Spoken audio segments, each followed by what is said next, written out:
Alrighty, I think we'll go ahead and get started this evening. Even though folks are coming in, we'll first of all thank all of you for joining us this evening for the first ever Older Adult Transportation Summit. And I would really like to welcome those of you who braved the wilds to get here in person, so thank you so much for that. And we also want to welcome those who are joining us by Zoom this evening to participate in this summit. My name is Cindy Trish, and I am the Executive Director of Healthy Aging Martha's Vineyard, and we are one of the organizations that are responsible for convening this transportation coalition, which is made up of a host of service agencies here in the island, really focusing in on addressing transportation challenges. Tonight, we're going to be doing four things. First, we're going to be raising your awareness of the challenges that our older adults have in terms of transportation. And many of you may have experienced those challenges yourselves, and you may want to tell us about that. We want to educate you on the coalition and what we are doing to address some of these transportation challenges that we have as older adults. We're going to have an opportunity to hear from one of the coalition members on where we're going and what we're planning on doing to help support off-island transportation for those of us who need help getting to medical appointments. And finally, we're going to ask you to lean in with a call to action on how you can help this movement to improve our transportation options. And what we really want to do in this first session is kind of help you understand really why we are here and what we have done, what we're starting to do as a coalition. And then we're going to have a fun panel discussion with a few folks who were so willing to participate in a transportation deprivation exercise to get here. So we'll come to that. You can see their names up here, and we'll come back to that in a few moments. So I guess my first question I have for all of you is, how many of you drove a car to this outing tonight? Can you raise your hands? Alrighty, and how many of you were driven by someone? Okay, and how many of you came by another form of transportation? Okay, so those are our brave folks down here. We're going to hear from in a little bit. So this doesn't surprise me at all, and in fact, you're very representative of how our older adults transport themselves on the island. Our survey, our Healthy Aging Martha's Vineyard survey of older adults, revealed that virtually all older adults want to drive themselves as long as they can, and there's very low awareness and usage of the many of the alternative transportation options that are available.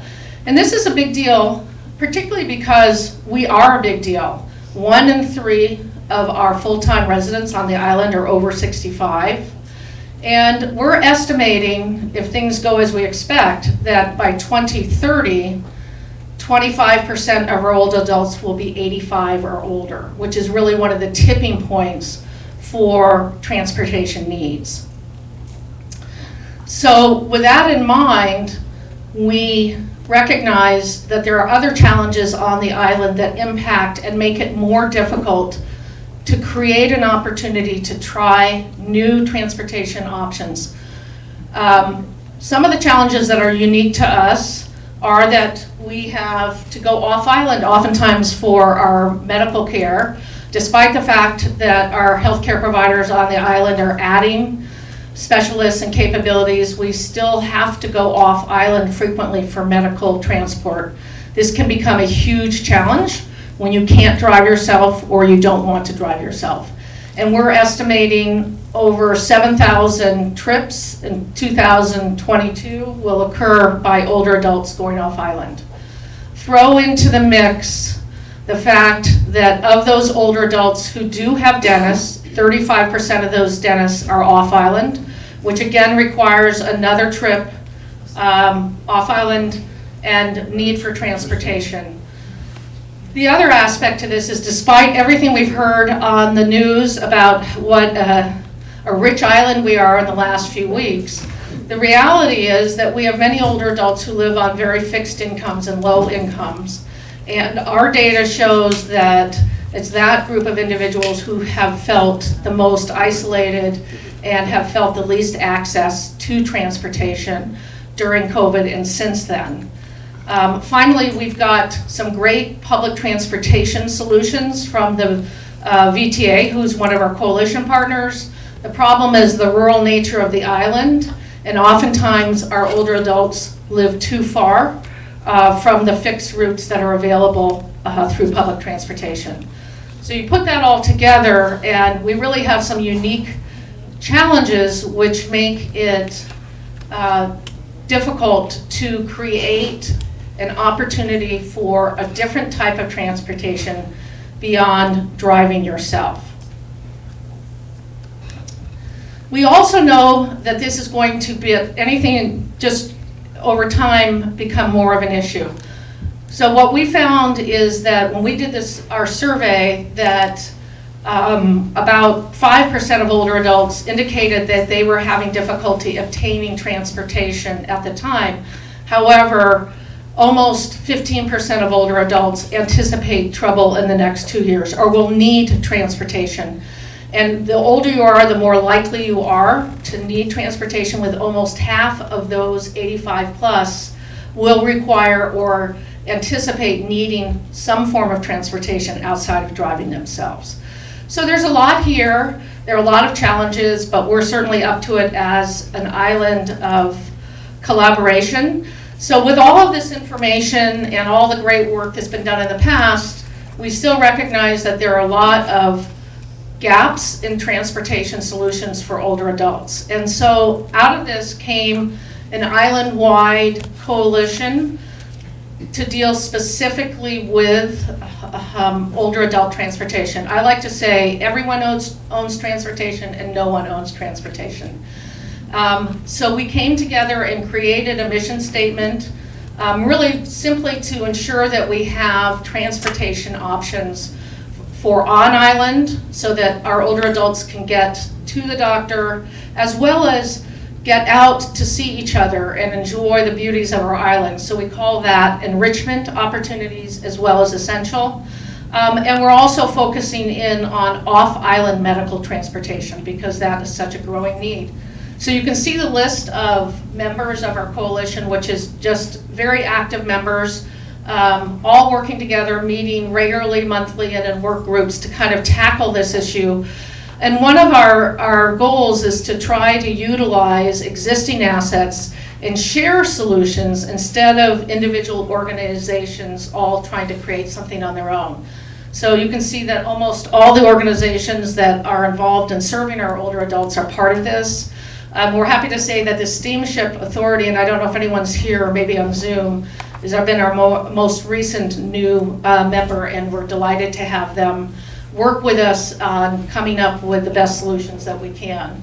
The sponsors are Healthy Aging Martha's Vineyard. We're the convener of the coalition. And then we have our fellow sponsors, the Martha's Vineyard Community Foundation, as well as the Commission. So with all this information we have about transportation need, we've been kind of putting pencil to paper for the last year and a half. So one thing I did want to share with you is just a little bit of an overview of what existed in our community in terms of transportation options. When you leave tonight, you're going to be able to take a directory, which is going to show all the entire set of transportation options. But when we began this exercise, we took a look at what really was available, and while there are some options, there are really some limitations associated with all of the options, and partially the reason why we see such low usage. So you can see that the VTA has done a fabulous job at trying to create fixed route solutions, as well as the Lyft and the Medivan. We also have taxi cabs and Uber and Lyft. Again, all of these have some limitations for adaptation by our older adults. And we also want to call out Vineyard Village at Home, which is a wonderful volunteer model of drivers, and we're going to have someone speaking about that program in the next session this evening. So putting our heads together and working with this, we really focused in on what we see as the white space or the area of greatest need for our older adults. And that really is a form of transportation that's either curb to curb or door to door, that's on demand, that's affordable to our older adults, that's accessible, it's something people can use, that does not rely on technology, and is available for our older adults to be able to use it for both essential, those medical visits, as well as the things that bring them pleasure and joy, whether it be visiting friends or going to Poly Hill or going to Aquinnah or whatever it might be. So that really became the area that we began to focus in on. How could we complement what exists today, but create something that we felt was absolutely right for our older adults? The other part of our thinking over the first several months of our coalition was really what are the attributes that we need to see, or the criteria to create solutions that we call fit for purpose for older adults. So we call those our solution guardrails. As we looked to other communities to see what they were doing, as we looked to national research, all the places we looked, we wanted to make certain that the ideas we were coming up with really addressed the needs of older adults and weren't kind of a compromise solution that inhibited older adults from using these transportation options. So some of those guardrails, we shared this with Dylan Fernandez, who was like, oh my God, what a list. And we're saying, no, we're gonna start high and work at this. And some of the things that really matter, that we feel that are really important to make available to our old adults, is that transportation is available in the evening and the day. That there's no additional charge for a caregiver and escort to come with you. That it's available 7 days a week, that it's door to door, that it's a comfortable riding experience, and that there is not a need to exchange cash in the experience. And to throw into the mix, we would love to be working toward electric or hybrid vehicles, which of course our VTA is the leader there as well. So these are some of the things that we were thinking about as we put together the pilot programs you're going to hear about in a few minutes. And finally, let's talk about who will benefit from these programs. So our target is really those older adults that we describe as having ongoing vulnerability. And the definition of those individuals include simply someone who's 85 or older, those with limited incomes, $25,000 up to $50,000 annually, those who live alone, those who are caregivers, those who are isolated either socially or digitally, and also anyone that's physically impaired either or has cognitive issues. And all of our programs are open not only to older adults, but to any individual who has any form of a disability as well. And that really translates to a significant number of we're estimating that's really about 1,800 older adults on our island fall into this category of vulnerability, ongoing vulnerability. Then to throw in the mix, those moments that matter for all of us, which create vulnerability, that's a serious medical diagnosis. Many of you, all of you drove tonight or got a ride tonight. You blow up your knee tomorrow, and driving isn't an option. You need a hip replacement, and all of a sudden, the traditional ways you've gotten yourself around, it's time to be able to, to access another form of transportation. So a serious medical diagnosis creates vulnerability. A death of a partner or family member, a change in financial condition, and of course, unanticipated disasters such as the pandemic create vulnerability for all of us. So we're really not, this is a significant number of older adults that we're trying to support with creating these solutions. And finally, the coalition has worked to really create up some strategic principles as we invest in different pilots and solutions. First of all, that the solutions we put together do meet those criteria, those solution guardrails. They really are adequate for older adults, accessible, affordable.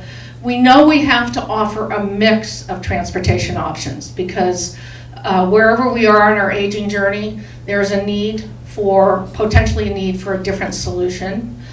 We also care about our island, as we all do, and if we can create or encourage our older adults to use some of our pilot programs that reduce congestion and eliminate or reduce impact on our environment. So that would be more of a, for example, a multi-rider solution, and always looking for the most cost-effective solution, as well as making certain that we find funding to keep these going. And I can see Joyce, our friend from the COA in Tisbury, with us tonight. Thank you, Joyce.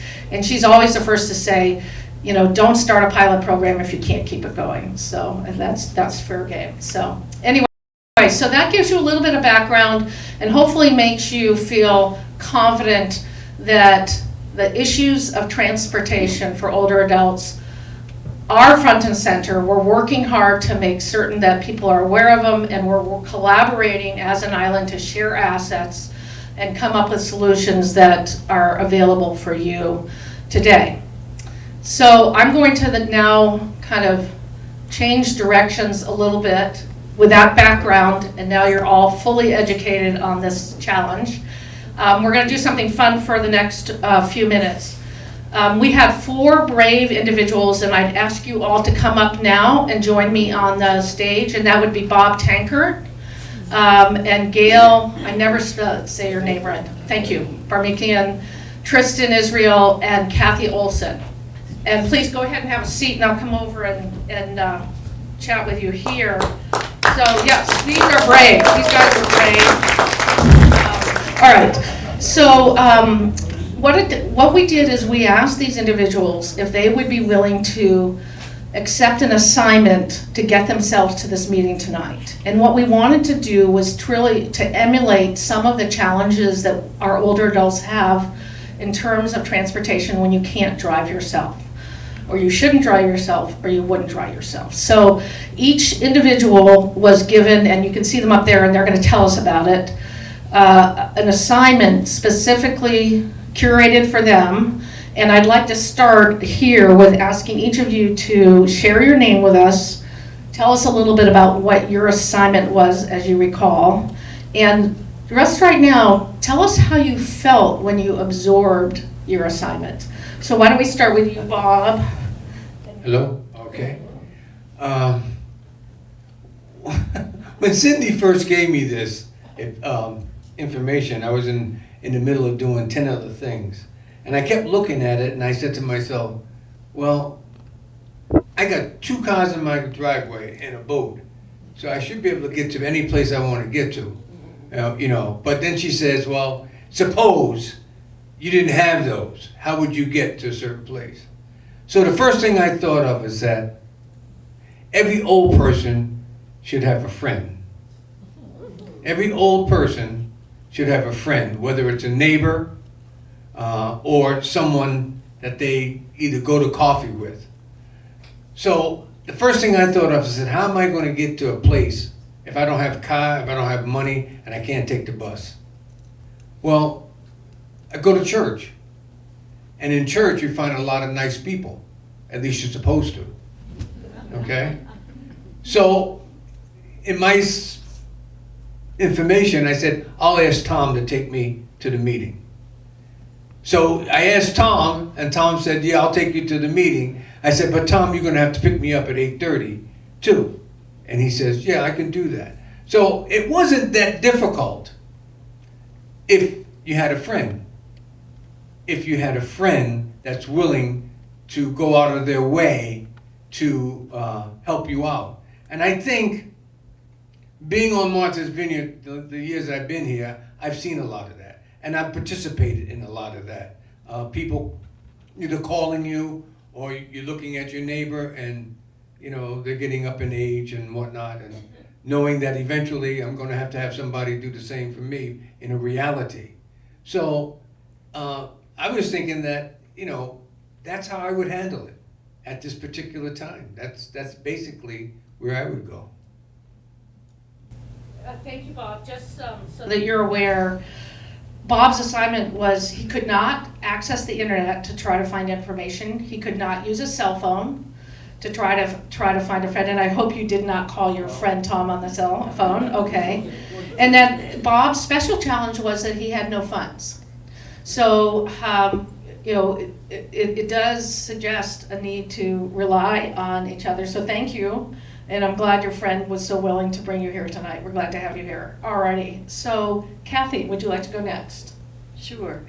I had an interesting challenge. I have a lot of friends, and I live with a wonderful husband who is 83 years old and does not drive at night. I have a wonderful daughter and son-in-law that lives on the same property, but we live in Aquinnah, which is really far. And my daughter and son-in-law have kids that they have to feed. I didn't feel I could ask them to help me. So having friends and family wasn't going to work for me because I would be taking advantage of people. So then I had to figure out, well, I know there's a bus. I see the bus all the time, and I could take the bus. But I had to figure out when it went, and I had been told I could not use my phone to get information. I could not use the computer to get information. So how the heck was I supposed to find out when the bus went at night? Because I never take the bus at night. So I walked up, and I pretended that I had even more of a disability than I do. I kind of hitched my little leg and walked up to the bus stop by the lighthouse, and it had a sign that said that there was a bus that would go at 6 o'clock. There was another bus that would go at 4 o'clock. And I thought, if I took the bus at 6 o'clock, would I get here on time? I was worried, but I figured I could try it. But then a friend of mine said, oh, you don't want to do the 6 o'clock bus, because if they don't have enough drivers, they cancel that bus. I thought, oh boy, I don't want to take a 4 o'clock bus, because then I'm going to be, from 4 o'clock until 8. No, I love you, dear, but I'm not going to do that. So anyway, I decided I would risk the 6 o'clock bus. And I took it seriously that I was supposed to emulate the fact that I had more of a disability than I have.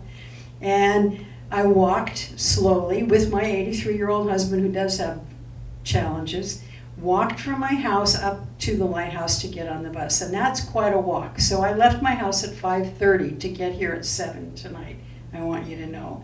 We got up there, and there was a couple sitting there waiting. They were frozen. They had been waiting. They had come to get the 4 o'clock bus, and they had missed it because it left like 2 minutes early, they said. I don't know, don't get mad at the bus driver, we don't know if that's true, but that's what they said. Anyway, they had called for a cab, and the cab said it would cost $90 to take a cab from Aquinnah to Vineyard Haven, and that the cab could not be there for an hour. So they said, never mind, and then they tried to call Uber, they could not get a connection. They called Lyft, they did get a connection, but Lyft said they had no drivers on Martha's Vineyard, so they were stuck sitting there. Anyway, we comforted them and said, if the bus doesn't come, I'm going to call Cindy and say, it didn't work, Cindy, and we'll go get our car and we'll drive you. Luckily, the bus did come at 6 o'clock, and the guy drove really fast, and we got to West Tisbury in time, and he changed into a bus that would take us here. I got off at Five Corners and hitched myself down the road till I got here on time. So there it was. I kept my cell phone by my side. I did ask Cindy, the bus doesn't go after 6 o'clock. How am I going to get home? She promised me a ride. So you're on, Cindy. Yes, wonderful. Thank you for sharing that story. These are really great examples of the challenges that we have. So you did not have a requirement in terms of how much funding you had. That wasn't one of your assignments. How much was your bus ticket? Well, I have a senior pass that I purchased at the beginning of the year. Wonderful. So that's a great value. Yeah, We'll talk about that. $40. Okay, Tristan, you're next. Thank you. So a couple of things. I just want to begin. Many years ago, I worked to develop the park and ride, and there was a man named Doug Ewing who had the vision to start the VTA, and I don't think his name should be put somewhere, because it was his vision that started a lot of the transportation alternative transportation we have today. And, back in those days, a lot of people, there wasn't a lot of support. When we started the Park and Ride, there were no riders. He was ridiculed. Anyway, I just wanted to mention Doug. The other thing, just before I begin, yesterday I'm turning 74, so I had to renew my license, which I've been sort of subtly dreading because of the eye test, And I talked to a few other people, and I think we all go through that. And I think if I did, I passed, hooray. But I don't know if I'll be able to do it in 5 years. And so it's just another thing about aging that kind of struck me. The way I approached this, and from talking to Cindy, was no internet, no driving yourself, or anything like that. So I took it at face value, and so I left my house around 6 o'clock. And again, I don't know in 5 years. I'm doing well. I work physically a little bit every day, still at my job, but I have arthritis and all the other stuff that comes with getting older. So I walked down my road, and there's a big hill you got to walk up, and I thought, well, I know there's a bus that goes up and down the road. What its schedule is, I don't know. So at the head of my road, which is on State Road, I waited, and then I was like a little nervous whether I was going to make it here on time. So I decided, well, I'll walk to the Park and Ride. So I live across from the Tashimo Overlook down in Snake Hollow. So I started walking up another hill around a curb, and there is, by the way, I thought there is no sidewalk on the right-hand side, and it's a curb, and it narrows, it's quite dangerous. So I started thinking about that, and in a few more years, would I be able to navigate this the way I was today? And even at that, my legs were tired. There's a bench across from the Black Dog as you go into Holmes Hill Road, so I said I'll rest here for a while. Still no bus, but I did discover a bus schedule at the bench. So I realized that the bus that was supposed to come by probably wouldn't get me here on time. Maybe it would. So I walked to the Park and Ride, and had a ride down from the Park and Ride, and a nice conversation with the bus driver who was telling me the pros and cons of being a Park and Ride driver, and then walked from the Steamship Authority to here. So I did a lot more walking than, I can do it today, but I see my walking days, are going to be limited down the road. I have arthritis, and the other thing, when I was listening to Bob about a friend, my wife, at this time of year, she's derby fishing, so I'm pretty much a bachelor at this time of year.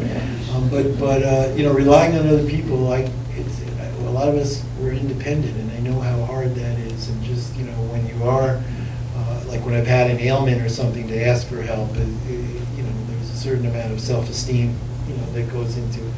So anyway, it was a great experience. The bus driver was wonderful. I got to give her kudos, and thank you for making me more aware of what our senior citizens have to go through.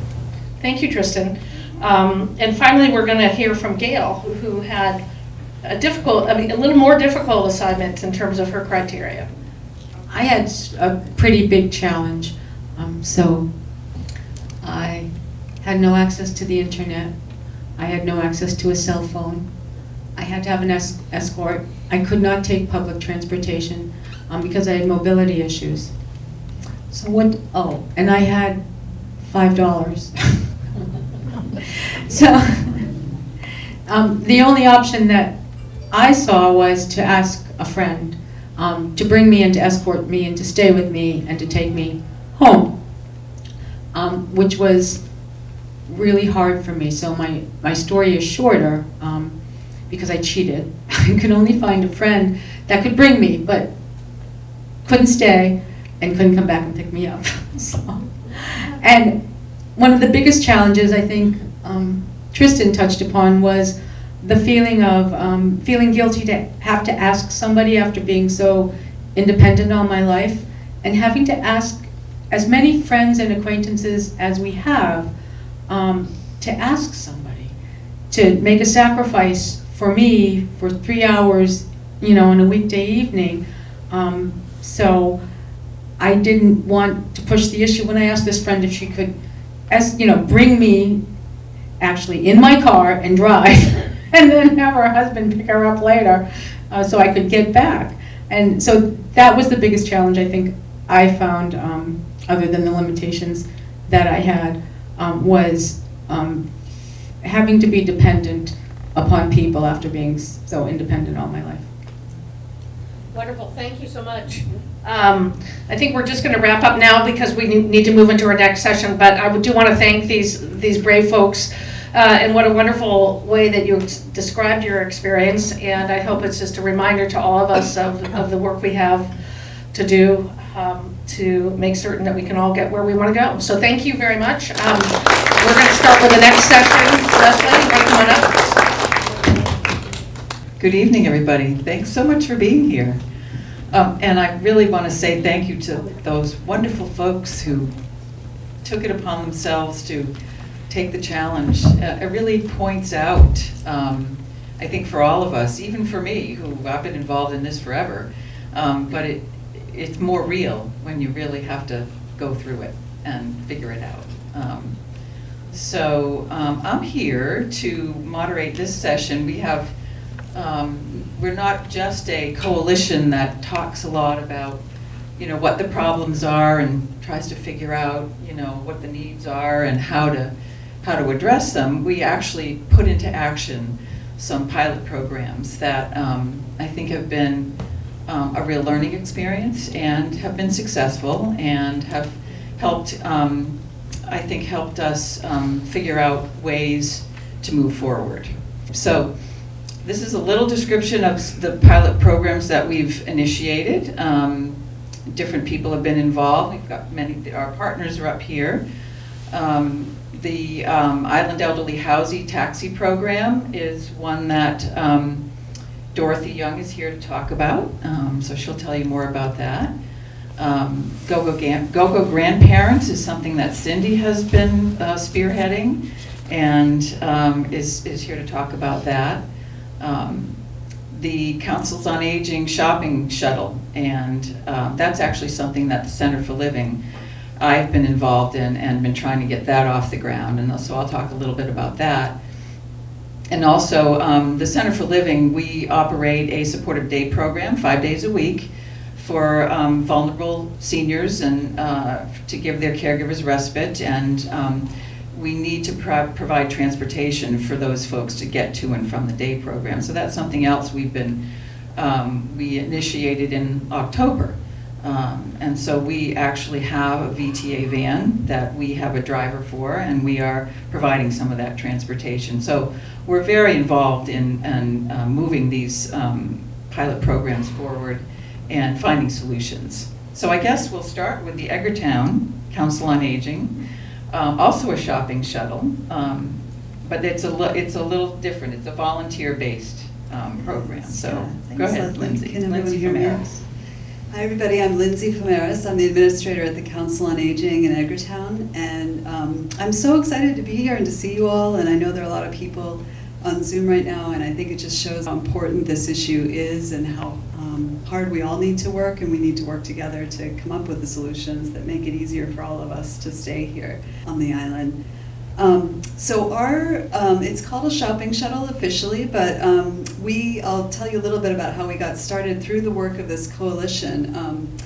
We discovered through Angie at the VTA that there was a van that was to be used for Council on Aging purposes, so all the councils on aging on the island. And for us, that was like finding a lottery ticket, because it was such a huge step in the right direction to have a van that's already available and is set up for our use specifically. So we went to the Martha's Vineyard Community Foundation to help get seed money to get started, and 2 of our staff members trained to become drivers, and we had 1 volunteer who's also trained to be a driver, and we started to kind of have a soft opening approach to the shopping shuttle idea, and our thoughts were to go to the Stop and Shop, the pharmacy, and the post office in Edgartown. And I think we started this in the spring, and I think what we found was that people were still very nervous about COVID, and we're just nervous in general. I think people have gotten used to being at home, and so what we found is had people who were more interested in coming in for our programming. They were having a tough time getting to us in Edgartown. So we started picking up people for programming, and that turned out to be a big hit, and we had so much fun. That's the other part of this that was kind of an unexpected just outcome, that we had to come on in. We had a great time, and so that's become a regular occurrence, and every week we're bringing several people to our programming. We do take people shopping whenever they give us notice, if we can swing it staffing-wise. And the town also is on board with this and ended up giving us some extra money in our budget so that they could take over where the community foundation, their seed money left off. So we feel really supported by the town as well. So we are a volunteer and staff-driven program, but we're really excited about it. And we hope it'll just grow and grow as people feel more comfortable going out. And the other thing I just want to point out is that while it really helps we can take 3 people at a time in our, it's a little minivan, so look for us out there. But while we can take 3 people, it's really important to know that we're helping not just those 3 people, but the family members and the friends of those 3 people. And as our earlier speaker said, you know, it means that our guests don't have to ask their friends to take them or their spouses. They can give them some respite time, and it's free of charge to them, so there's no cost involved to the participants. And it just is a really helpful program that helps not only the people who are actually in the van, but also their family members and friends as well. So, but we couldn't have done it without this group and this coalition, so we're really happy it worked out. Thank you, Lindsay. Next, the Supportive Day Program, Center for Living. So the Supportive Day Program is a 5-day program. So Monday through Friday, we have anywhere from 15 to 18 people come and spend the day with us. And transportation for them to get to and from our facility, our building in Vineyard Haven, is a critical part of the whole program. It adds an extra hour or so of respite for the family members or the caregivers who are taking advantage of this program in order for there to be socialization and really a place for their loved one to go, but it also gives them a break. And caregivers are sometimes so overwhelmed and so in need of just a little time to take care of themselves, that the more time that they can have, the better it is for them. So we've partnered too with the VTA on this. So we are operating a Vineyard Transit Authority van, a lift van. We've hired a driver to drive the van. I'm also trained, as there are a couple of our staff members, so I've actually driven the van more than once.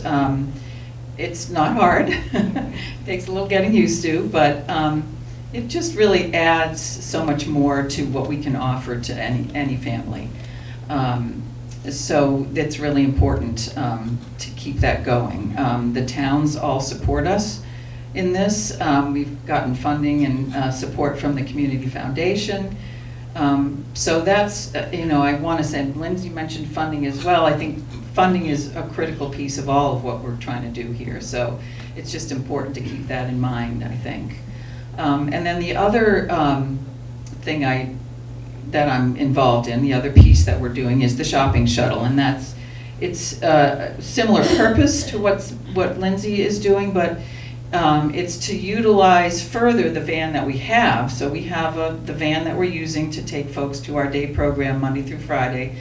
It picks people up between 8:30 and 9:30 or 10 in the morning, and then it sits in our parking lot until about 2 o'clock, when the reverse happens and people are brought home between 2 and 3. or 3:30. So there's that window of time in the middle of the day when the van is available.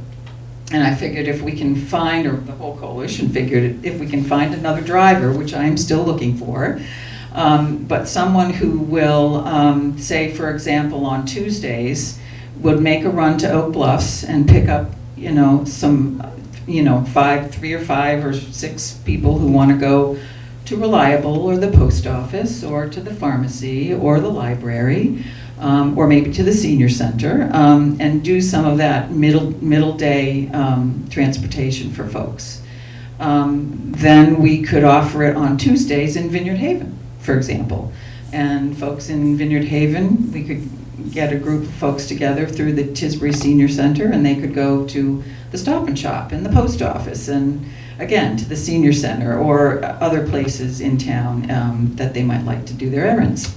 So it's something that we're still working on. I think we're ready to go as soon as we can get a driver for that. These are really important things. I think the whole focus on independence. It gives people independence, that they can, they don't have to rely on friends or rely on something that's too expensive, a taxi to take them just to get their grocery shopping done. So that's kind of an overview of what we're doing. It's really important, I think. So we'll move on to the next one, Vineyard Village at Home. Good evening. My name is Paul Doherty, and I am currently serving as the Vice President of Vineyard Village at Home on the Board of Directors, and I'm also one of the volunteer drivers. This program started in 2007 by Polly Brown. She based it on the Beacon Project up in Boston. That's how it first started. She felt there was a need on this island to keep seniors connected, to have them active, and the way to do it was to connect volunteer drivers with the seniors. So this program charges money. It's $475 a year, or $600 for a couple, which sounds like a lot of money. But if you think about it, how often this service is used, I have a statistic in my head. The person who used it the most last year, or pre-pandemic, was 228 rides. And if you think about that, I'm not good at math, but that comes out to about $2 and change per ride, which is an incredible bargain. As a volunteer driver, one of the first rides I started giving was up in Aquina on Lighthouse Road. And that's a long way to drive, but they wanted to be connected to the island, and that's what our whole purpose is. We get volunteers that, the way the system works is every Friday our scheduler, Lynn Orlando, comes up with the requests from the members of where they want to go for the next week. And then we get the grid sheet on, it's a spreadsheet. We get that on Friday mornings. You can fill in one ride or how many rides you feel like offering. And some people do 10 or 12, and some people do just one, and that's perfectly wonderful as well. What's so great about this program, though, is the camaraderie that happens between the driver and the member. Most of them happen to be widowed females. Most of them are fairly lonely, but they're incredibly interesting, funny, dynamic people that have a story to tell, and they love to talk. I've never met a senior that didn't love to talk, and I love doing this. Friends of mine say, why do you do this? And I say, well, because I get more out of it by giving this. I really get more from them than I could ever possibly give to them. And so I have to do it. I have a need to do this because I love people. I love seniors. I used to have lunch with my grandmother every day, and we'd talk and talk and talk. And that's where I sort of picked this up.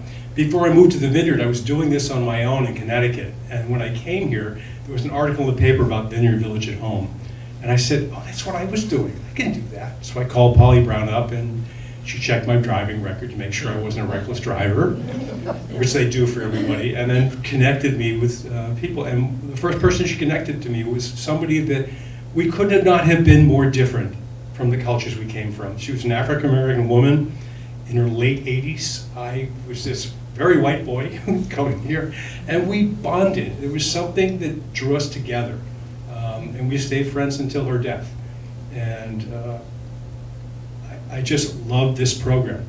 So if you want to get specific about how many we do, Pre-pandemic, we had 50 members and 75 volunteers giving over 4,000 rides. Post-pandemic, 25 members, 40 drivers giving over 1,000 rides. And this year, 2022, which isn't over yet, we're targeting to hit over 2,000 rides again. So we were quite affected by the pandemic. In the future going forward, what we'd like to do is more publicity, talk to groups like this, or go out, and just personalize what this means to us and try to get more active drivers and members. So that's what we're looking towards the future to do. I hope that's enough. I think that's great. Thank you, Paul. Excellent. Okay. So next up is Island Elderly Housing. Dorothy Young. Hello everyone, I'm Dorothy from Island Elderly Housing, and I'm actually here to talk about a program that we came up with in COVID that's really just a temporary program. But to start at the beginning, Island Elderly Housing, although our focus is housing, we had a transportation program for the last 20 years. You might have seen our Blueberry van driving around the island. And so we basically did what the other programs are doing with shopping shuttles, and 3 mornings a week for 10 hours. 10 hours a week we would take people shopping or anywhere you wanted to go, the bank. Our driver was well known for taking the long way around down Beach Road or up in through Edgartown. And so we had that for, as I said, almost 20 years. And then we couldn't run it during the pandemic. And the staff found that our residents still needed some help with medical appointments. So we basically just figured out, well, we would just get a taxi. So we started, it just happened, a taxi program.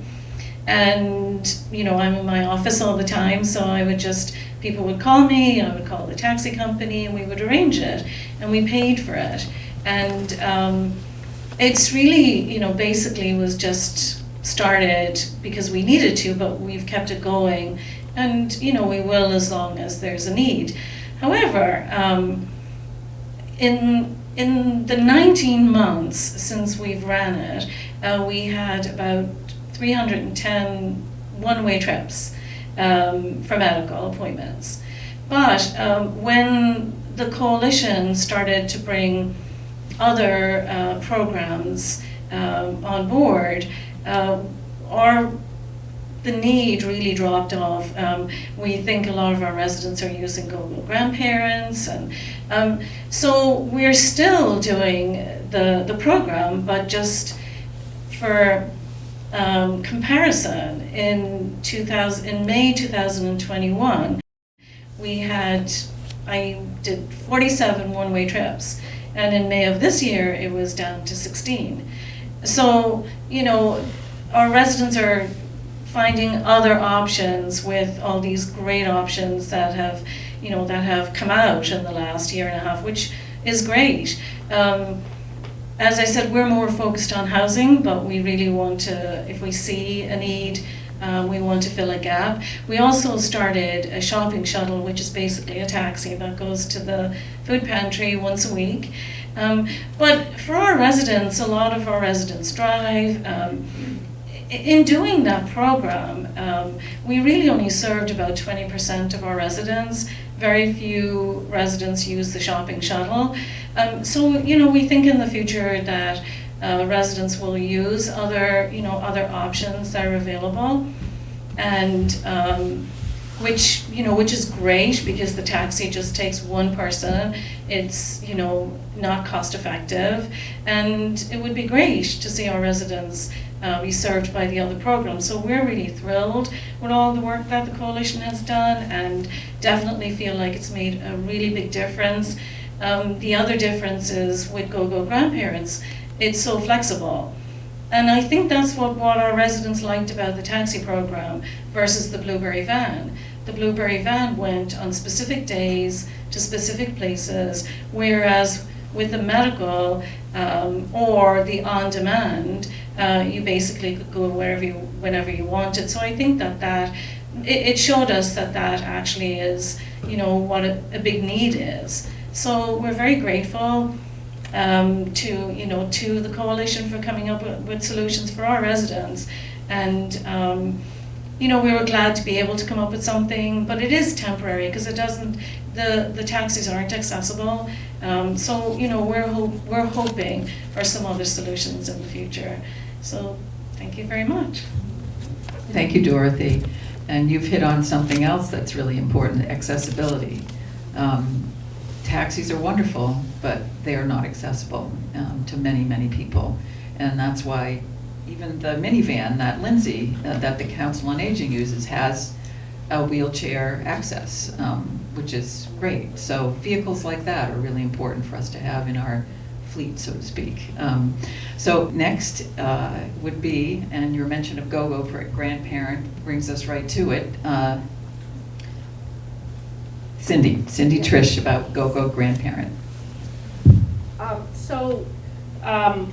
As we looked at the landscape of what was available and what the needs were against those criteria that we had talked about earlier, we did some investigation and found out about a national program called GoGo Grandparent, which we affectionately refer to as GoGo oftentimes. And it was a program started by two grandsons who became very distressed when their grandmother could no longer drive at night due to diminishing eyesight. And what it essentially is, simply, is a concierge service in which an older adult is able to directly call to a toll-free number and speak to a live operator who is able then to connect up with an Uber or Lyft driver so that that driver can come to the older adult's home and pick them up and take them where they want. So it's on demand.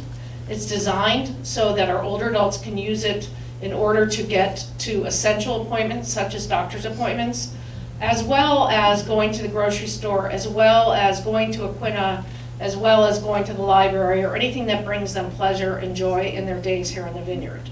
So we started this program July 1st, 2021, and we've just started our second year.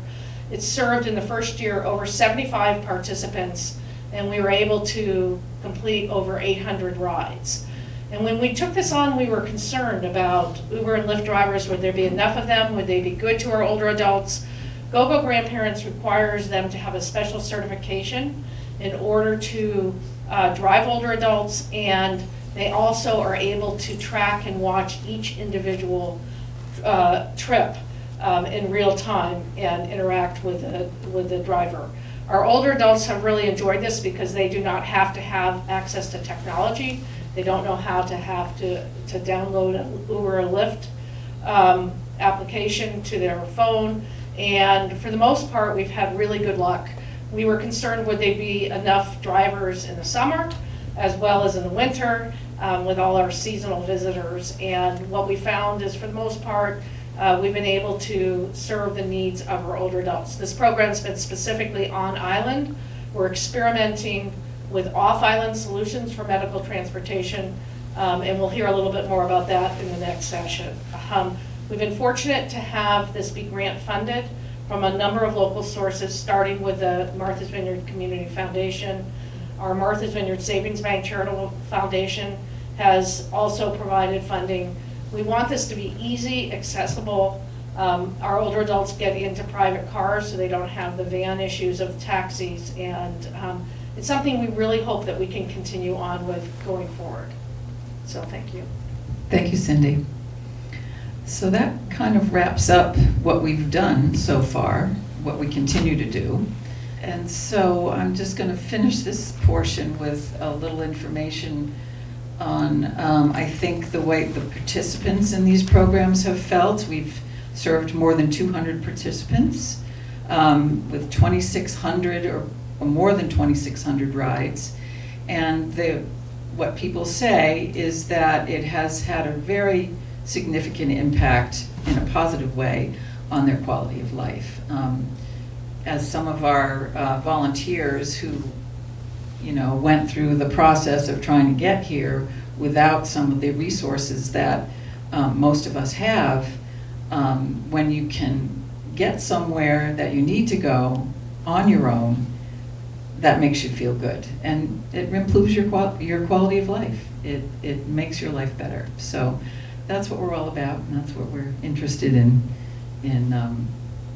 continuing. We also wanted to have some of the participants come tonight and share their stories. That became difficult to do. So what we did is we created a 10-minute video of various, of all the different participants of the program. Janet Singer. Thank you, Janet, for talking with us today. Oh, you're welcome. My pleasure. We're interested to learn a little bit more about your experience with GoGo. How did you learn about the GoGo Grandparent Pilot Program? Well, I received a call from Ann Baird, and since I don't have transportation, I was delighted. Where are some of the places that you've taken GoGo? I've taken GoGo to the grocery store. I've used GoGo for doctor's appointments. I've even used GoGo on occasions where I've wanted to take a ride even to Aquinnah. Fabulous. For pleasure. That's good to hear. So the program is meant to be both for enrichment, going to Yes. places that bring you pleasure, as well as what we call essential, getting to the doctor, getting to the grocery store. Yes. So, and what would you have done if GoGo wasn't available? You know, what would you have done to get yourself around? I would have had to use taxi service, which unfortunately is not affordable to me. What has been your experience with the GoGo drivers? Those are Uber, Lyft drivers. You know, how's that gone for you? Fantastic. So what are some of the things that the drivers do that make you feel like they're service oriented? They open a door. They carry my groceries right not only to my door, but because they're oftentimes heavy, to my table. That's unusual. Yeah, well, it's wonderful. And so when you went to Aquinnah, what'd you do in Aquinnah for that? You know, enjoying our island, our natural beauty. I walked to the cliffs. I was with a guest. They waited. What was keen to me was waiting for me. How would you say that the availability of GoGo, how has it impacted your daily life? It's made it easier. It's made it much easier for me. And not only easier, but it's given me relief to know that I can come and go as I please and to be able to get to the doctor's appointments. And it's enriched my life to the sense where I can go places where I ordinarily wouldn't have been able to go. It gives you freedom. Yeah, I like that. Yes. My name is Bill Blakesley. I've been at Hillside here for, it's going on 3 years now. And I gave up my car. And that's a typical situation for people my age. The Vineyard Transit Authority is pretty good for most things. I'm Linda Kerr, and I've lived here about 15 years, and I came here without a car. You two were selected because you both have used the taxi program through Island Elderly Housing, which you were just starting to talk about. So I was just curious, first of all, so that program, as I understand it, will take you to medical appointments at the hospital, and then on Fridays will also take anyone that wants to go to the food pantry. So I'm curious, how did you both learn about this program? It was Island Elderly Housing advertised it to us. Certainly, the medical situation is tough because we're at a 2-bus trip to the hospital, and they don't meet perfectly. So you go one leg of the journey, you gotta wait, another, and so the whole transportation part of it is probably 2 hours. So do you call Island Elderly Housing and then contact the taxi company? That's Yes. for the way there. Okay. But once you're there, you call the taxi company, Okay. and they come and pick you well. So have you both used this option to go to medical appointments? Yes. I have, yes. And have either of you gone to the food pantry? Yes, they've been great with that. They pick us up nicely. They put the food in. We wait and put the food in for us and take it out here for us. They've been really courteous. It's really nice service. And that is a situation if you're on the bus, you gotta walk about, I'd say, a quarter mile, or it becomes a 3 to 4 hour journey round trip, whereas the taxi makes it, you're there, you're picking up your food, you're back in roughly an hour, sometimes less. How would you say the availability of the taxi service has impacted your daily life? It makes it a much smoother transition than I can think of to want to do things. I'm Paul Ryan. My wife is Patricia, a former teacher here on the island. Right now she's taking advantage of the center for a living, and she's very happy there. I do drop her off in the morning. I can start some errands and whatnot, so and it doesn't cause any stress for the bus driver picking her up to be on time all the time. So it works out very well. In the afternoon she gets dropped off back here, loves to ride back, and likes talking to the bus driver and the other people who are part of the bus. Wonderful. And how long has she been doing this? We started about 12 months ago, but we've increased her time there because she does enjoy it. How many days a week does she go to Center for Living? 5 days. Okay. We think it's been a good experiment for her. And so what do you do with your time when she's at the center? Well, I'm helping clean up the house a little bit, planning for dinners, running errands such as mail, groceries, taking care of things out in the yard, and just generally keeping the household going. What do you do for you? Well, I mean, I do enjoy the gardening aspect, and I do try to keep active because I like to do golf, pickleball, and so it's between those things, I keep us around the yard and family duties, and also I do exercise on my own, bikes and whatnot. And it sounds like she enjoys her time on the van. Yes, she does. She likes talking to the people on the van and the bus driver, and quite often she likes to give them little presents as she gets off the bus, some candy bars or things such as that. So, and they seem to have good rapport with her and are very pleasant as they drop her off. So it's a very pleasant experience. How did you first of all even find out about Vineyard Village at Home? See, I've been a friend of Polly Brown, who started this. Yes. And she's still running the organization. She's very good at it. She wanted some volunteers for drivers, so I did that for several years. Ellie did too. I found it was really rewarding just being a volunteer. You get a lot of pleasure out of it. The people that enjoy the rides are so appreciative. There is a fee involved. I think it's extremely reasonable when you think of if you had to take a taxi or something. When a volunteer takes you to the hospital for physical therapy, yes, does another volunteer pick you up and bring you home, or do they wait? Frequently it's the same person. So you get dropped off and then you come out and somebody's there to pick you up? Yes. Where other places might you like to go and use this transportation option? I like to go down to Owen Park. I just like to be near a harbor. And Owen Park, especially because I have a little free library there that I built, and it's right there at Owen Park. And I keep it filled with, I put boating magazines in and keep books in there. So knowing that you have the option of Vineyard Village at Home and that you can call and get a ride to wherever you want to go, how has that impacted your life? Well, it certainly made it easier and less stressful.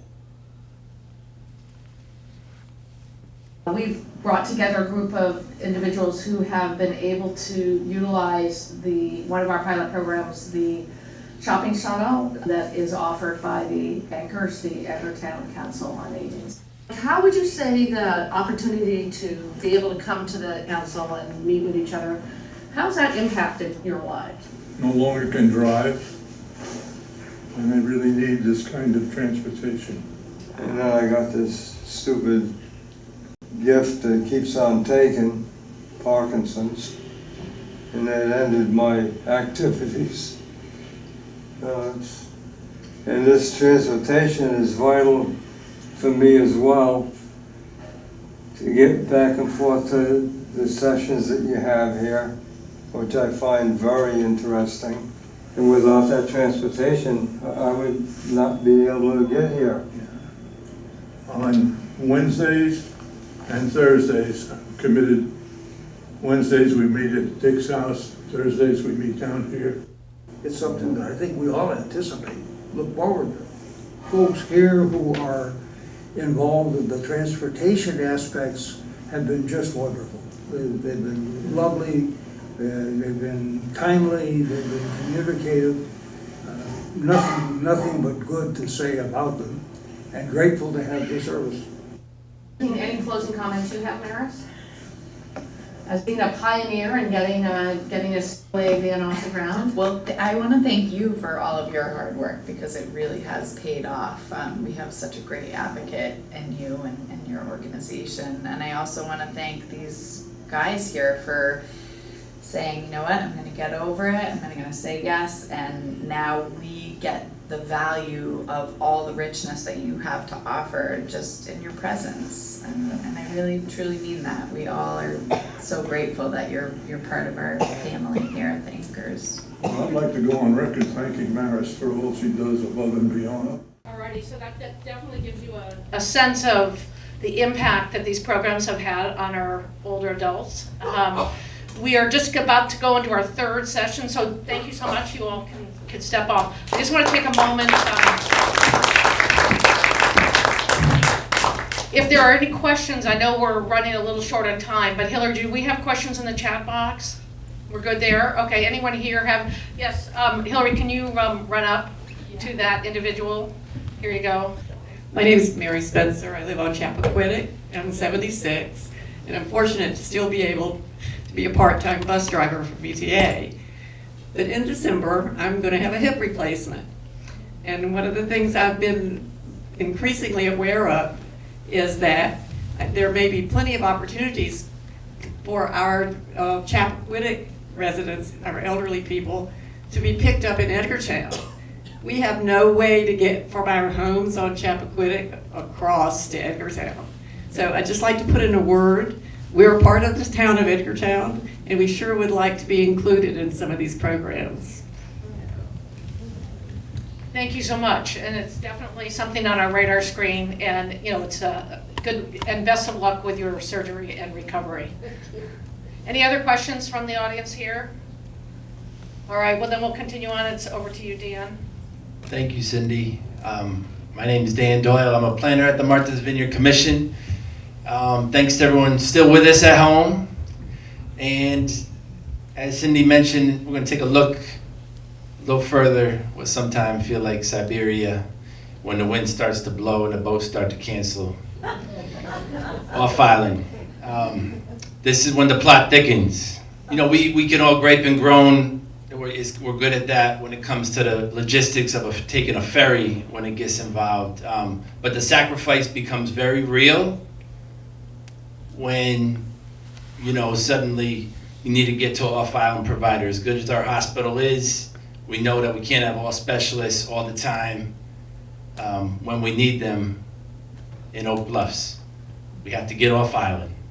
And there's nothing simple about that. And best case scenario, as Bob and others have done a good job tonight explaining, it's the social fabric of the island that really allows for that to happen more often than not. But there are even gaps there. So one of the good things of being part of the coalition is we've had a lot of different channels to resolve certain things we needed more information about. Having the hospital involved, we had a direct channel to Mass General. We were able to tease out the number of Vineyard residents 65 and over. I mean, this is just to their facilities, 4,000 people, 4,000 trips, I'm sorry, 65 and over in a year. And when you know, cast that net bigger to the other off-island providers, we're talking 7,000 trips. And then there's one particular very popular doctor in Sandwich who, you know, takes care of the eyes. This gives you a sense of some of your different options, how you would get there today. Again, nothing all that straightforward about it. There's a lot of options, but also a lot of transfers involved, right? Getting to the steamship, off the steamship, onto a bus. The good news is, in recent years, there is now a stop at the Falmouth Hospital. That's in part owing to some of the awareness work that transportation providers on the island have done to try to boost awareness, working with the Cape Cod Regional Transit Authority, right? So there's other partners that we also try to think creatively about working with. And then, I think what's worth emphasizing here more than anything else, and the exercise, the folks who took on the exercise and that task tonight did a great job, I think, in kind of illuminating how important it is to try some of these new options, get outside your comfort zone before it's something of necessity, right? Try it when you're in a position of strength to build that confidence, get comfortable with it, so that when you truly need it, it's not nearly as daunting. And I think that's something that can't be underestimated, and it'll be part of that call to action later, which is to try, something a little bit differently on this transportation front. And this is, again, if you try to take the existing bus route to this eye doctor who has 515 Vineyard patients that he's seen since 2015 alone. So the ophthalmologist, right? I've been practicing that word for a while. I think I got it. They do the surgeries that can't be done here. But the good part of going to this ophthalmologist is they have a partnership with eye doctors on the island. You can get your follow-up visit here. It's not nearly as challenging to get back there. You don't need to go back the very next day. But this is what exists today if you take the bus. No short of 3 transfers, 4 total buses, right? Over 2 hours, and that's not even counting the ferry. So again, one of our big coalition partners, and this has been a real privilege working with them, is the Vineyard Transit Authority, in looking at, okay, how can we help potentially fill this void? So this is a pilot that's going to begin in December, and this will, for starters, look at, given that pipeline of patients, create sort of a Vineyard Day, and the doctor's office has agreed to help coordinate this and encourage patients who have challenges getting to and from, schedule on this specific Tuesday every month, and there will be a van that leaves Vineyard Haven, takes you up to that eye doctor in Sandwich, avoids all those bus transfers, takes you directly there, will wait. The doctor's office will do their best to get people in as quickly as possible. Some staggering involved, but they'll do a good job of admitting up to 5 patients arriving at that same day. And the van will also be, spacious enough for that, companion, right? The escort that we talked about, that Paul talked about too, which is not, that's not.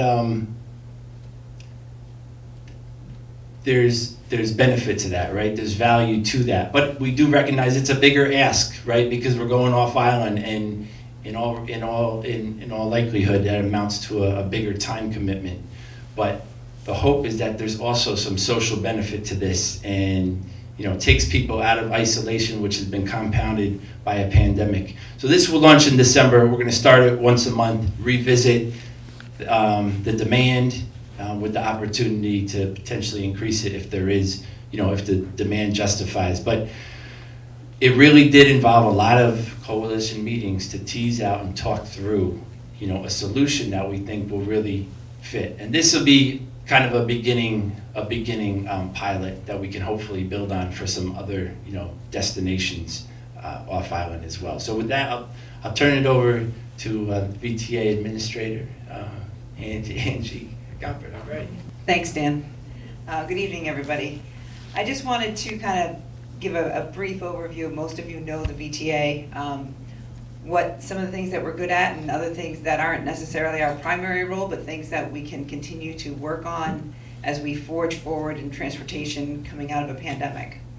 I think it's safe to say that the VTA does relatively well fixed route bus transportation. Our enabling legislation requires that we provide mass public transportation and comparable service for persons with disabilities, and that's what most of us today know as the Lyft. Back in the 80s and 90s, and in the 80s I actually drove the Lyft, the service was very different than it is today, because now the service follows the bus, because back in those days we did not have year-round fixed route transit on Martha's Vineyard. And we're fortunate enough here now that we do, and it's 7-day-a-week service. And I can say that we're one of 3 transit systems in Massachusetts that run 7-day-a-week service year-round. So we're fortunate in some areas, and we're a good resource. And I think that that's the key, one of the key takeaways I would like from everybody to think about the VTA in terms of a different hat is that we are a really good resource. We're not going to be able to provide the customized, on-demand, expensive transportation that this community needs and deserves for our elder population.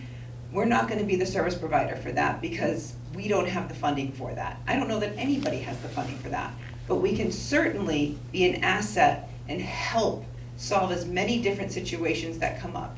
We can be a partner in a shopping shuttle. We can be a partner in possibly some type of greener transportation that's in sedans that's easier for seniors to get into. But with our funding and our responsibilities come a lot of rules. And those rules require drug and alcohol testing. They require all vehicles be fully accessible for wheelchairs and people with mobility issues. And that's not, I mean, it's great, but it's not the same type of transportation that everybody needs for everything. And so for us, I think that if we continue down the road with being a resource the way that we have been for, as Tristan said, when Doug Ewing started the Transit Authority back in the 80s with Jackie Cage, who we all miss dearly, we've changed, we've morphed, and we're trying to continue to morph as the needs of our community changes. And the needs of our community are very, we have a lot of competing interests at times, so we try to keep a nice balance, and sometimes we're really good at it, and sometimes we're not. But what you can get from us is that we're always going to be an active partner, and as active as we can possibly and as responsive as we can be given the constraints that we have to work within. The partnership that Dan has just announced tonight wouldn't be possible without our good partner, the Steamship Authority. Allison Fletcher is here tonight representing the Steamship Authority, and we can't do what we do for the off-island transportation without the Steamship Authority. And for us, what we're going to do, because if we're going to just move one of our Tuesday vans to go to Cape Cod instead of Boston. And what I can also say for us is that we can make changes. Just because we've always gone to Boston on Tuesdays doesn't mean that that's the best day to go anymore. Maybe that day is Thursday. We just need to know with enough advance notice so that we can make a consistent reservation. So I look forward to continuing to work with the coalition and our councils on aging, because they're the real key resource to getting to the community members at risk here. We are not the social service agency. We don't know where everybody is, but you all do. And you do a great job at reaching out to those folks, and we'll continue to support you in any way that we can that makes sense for all of us. Thank you.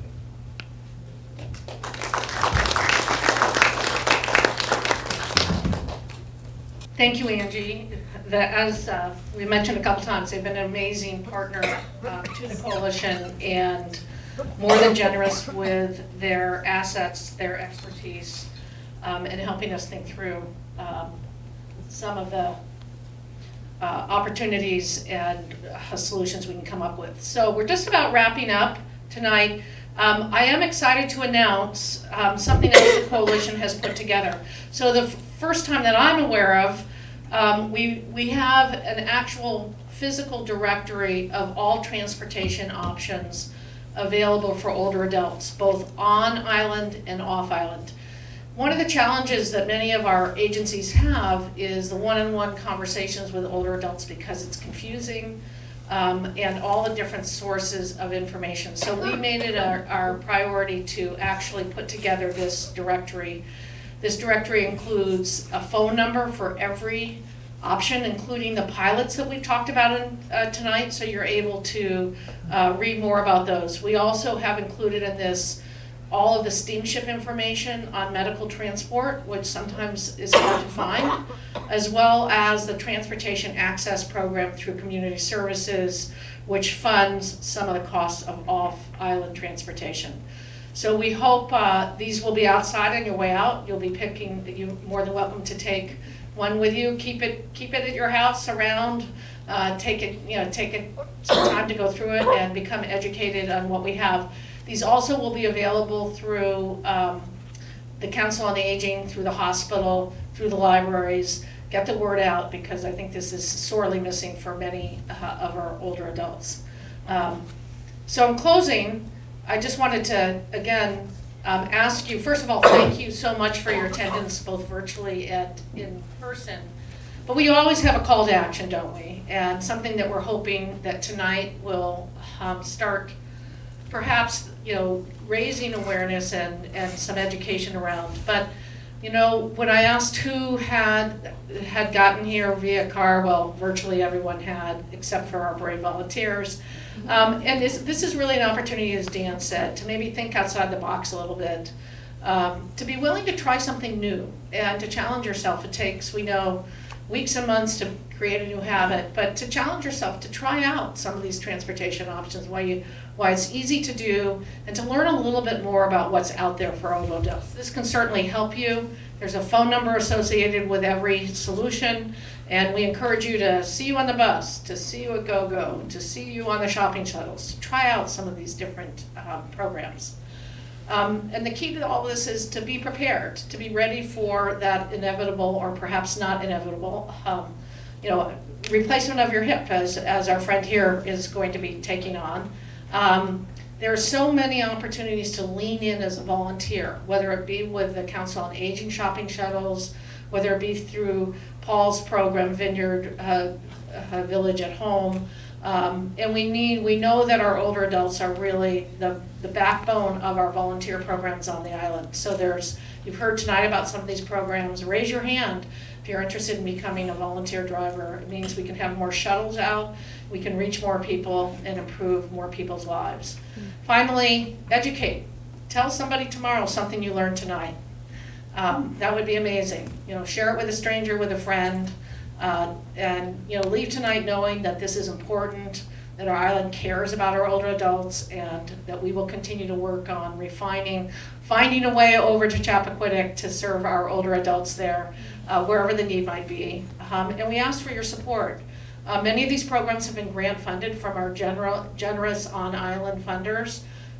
We do get some funding off-island as well, and we're always looking for private donations.